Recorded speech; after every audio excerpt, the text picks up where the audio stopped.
Hello guys, এই যে আলু সেদ্ধ নিয়ে বসে পড়েছি। আলু সেদ্ধ হয়ে গেছে।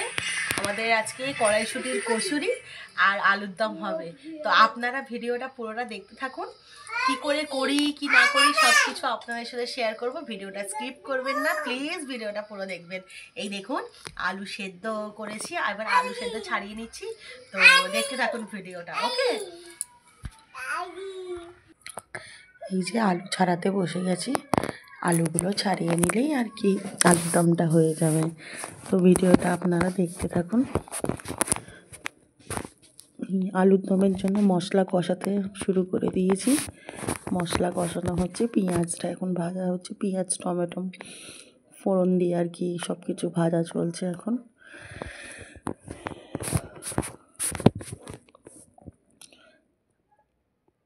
যে আদা রসুন বাটা, লঙ্কা বাটা, শুকনো লঙ্কা গুঁড়ো, হলুদ সব কিছু দিয়ে এখন মশলাটা কষানো চলছে। এরপরে আলুটা অ্যাড করে দেবো।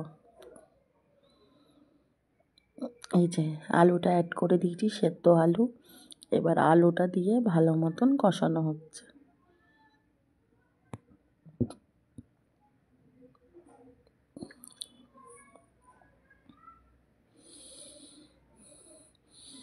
এই যে আলুর দমটা হয়ে গেছে। আলুর দম হওয়ার পর এবার কচুরির পুরটা তৈরি করে নিচ্ছি।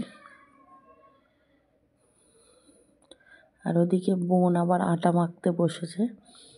এই যে বোন আটা মাখতে বসেছে, ও আটাটা মেখে নিলে তারপরে আটা না সরি ময়দা।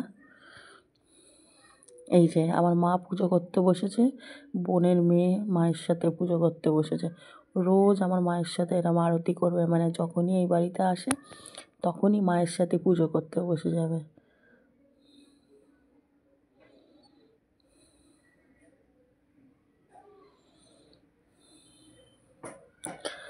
এই যে এখানে সবাই লিচি করে আর কি পুর ভরবো বলে বসে পড়েছি।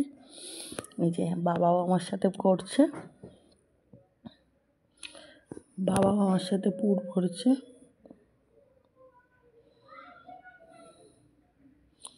পুর ভরা হয়ে গেলেই আর বেলবো আর গরম গরম সেঁকবো। লুচিটাকে ছেঁকে নেবো, সরি লুচি না কচুরি।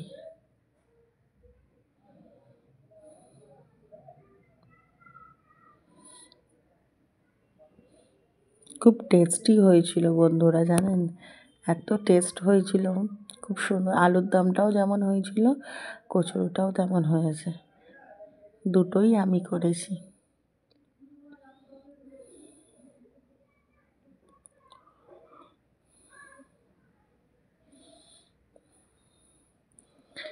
দেখুন অনেকগুলো তৈরি করা হয়ে গেছে, এবার চলুন ভেজে নিই।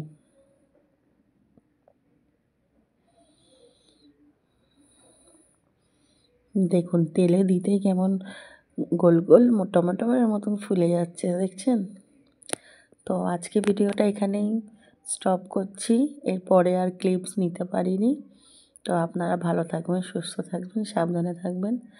আমার ব্লগটি পুরোটাই দেখবেন, ভালো লাগে একটা লাইক করে দেবেন। সাবস্ক্রাইব করতে কিন্তু ভুলবেন না, যারা নতুন মেম্বার আছেন তারা প্লিজ চ্যানেলটিকে সাবস্ক্রাইব করে দেবেন। আজকের মতন টাটা।